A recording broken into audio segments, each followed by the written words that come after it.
Naring tao na to na may puso at pagmamalasakit, pag pinagsama-sama natin, isang malaking tugon at kasagutan sa problema na ating kinakaharap. Nasa po, ma'am. Sa ngayon po, kunwari, at kung siseryosohin niyo tumakbo ang mayor ng Maynila, ano po masasabi niyo na magiging edge nyo sa ibang mga kalaban? Wala akong iniisip na kalaban eh. Ang lagi ko lang nasa isip, ano ba yung pwede nating maidagdag na tulong? Ano ba yung pwede nating magawa para makatulong? Unang-una, kailangan galing po sa puso natin. Hindi lamang sa kaisipan na tama, kundi yung tamang puso at pagmamahal at pagmamalasakit. Diyan po papasok ang programa na gusto kong ibaba sa Maynila. Yung ma'am, Maraming salamat kayo. hindi ka talaga makakasahan mo ako, ma'am. Thank you so much. Sa kayo inibitahan nyo? Opo, ma'am, kasi hindi lang kayo pa. Wow. Yung sistema ng ginawa mo, pang senador eh. Wow, salamat. Nakita ko sa video mo, kakaiba talaga yung performance mo. Talaga. Tapos iba PR, hindi kasi marami na akong hinawakan na politiko, alam nila yan. Pero yung PR niya, ma'am, iba. Malakas ang dating sa ano. Wow, salamat. Parang gusto ko na malaglag dito. Hindi kayo mahirap yung opo. Nakikita talaga. Pero dito po, ma'am, masyado kayo nakafocus sa mga senior citizen. Diba? Masyado kang puso nila sa senior citizen.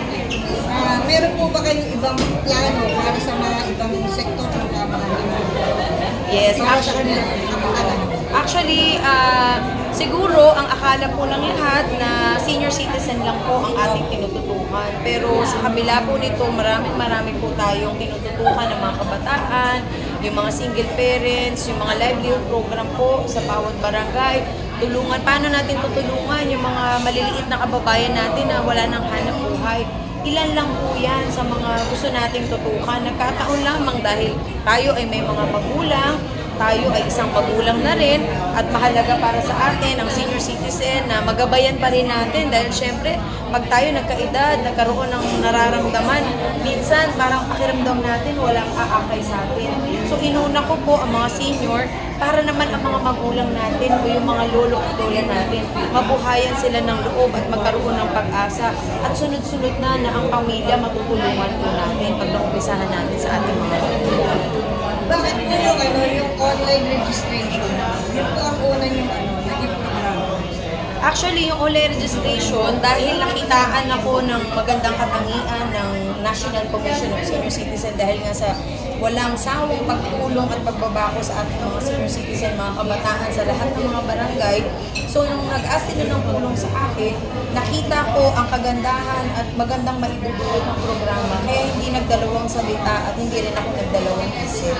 Tinulungan ko ang senior citizen dahil nakita ko na walang programa na tumututok sa kanila. At sa pagkakataong ito, yung ahensya ng National Commission of Senior Citizen ang tututok na at yayakap sa ating mga senior. Kaya naman yung online registration, talaga pong ginampanan ko yan, talagang dinasan ko para maibaba po dahil mahalaga na malaman ng ating mga senior citizen na sila po ay may benepisyo at karapatan bilang isang senior citizen. Kapag kado po sa online registration sila register, di ba, bibigyan na rin po sila ng automatic na ID katulad po ng nangyayari. Hindi na po sila kailangan pumunta sa City Hall para po Yes, actually yung online registration, yan ay programa ng NCSC na magkaroon ng database ang mga senior. Bakit? Para malaman ang total ng senior citizen sa buong Pilipinas, malaman kung ilan ang tutulungan, malaman kung paano ba sila tutulungan, ano ba ang kadalasang pakiramdam o nararamdaman ng mga senior citizen, ang kanilang sitwasyon. Dahil dito sa online registration, malalaman po natin ang estado ng mga senior citizen pagdating sa kanilang kalusugan, estado ng kanilang pamumuhay, at ano ba ang pwede pang mai-contribute sa atin at maitulong ng mga senior citizen. Na sa tingin ko, ito rin yung magiging daan dahil tayo may mga magulang pa. Alam nyo naman na ang magulang ang gumagabay sa mga anak. So dito po, tayo naman ang gagabay sa ating mga senior citizen. Sabi niyo po kanina, meron po sa talaan po nyo, meron na po 200,000 Yes. ng senior citizen. citizen na nakapag-rehistro. Sa tansya niyo po, ilan po ba senior citizen sa Maynila?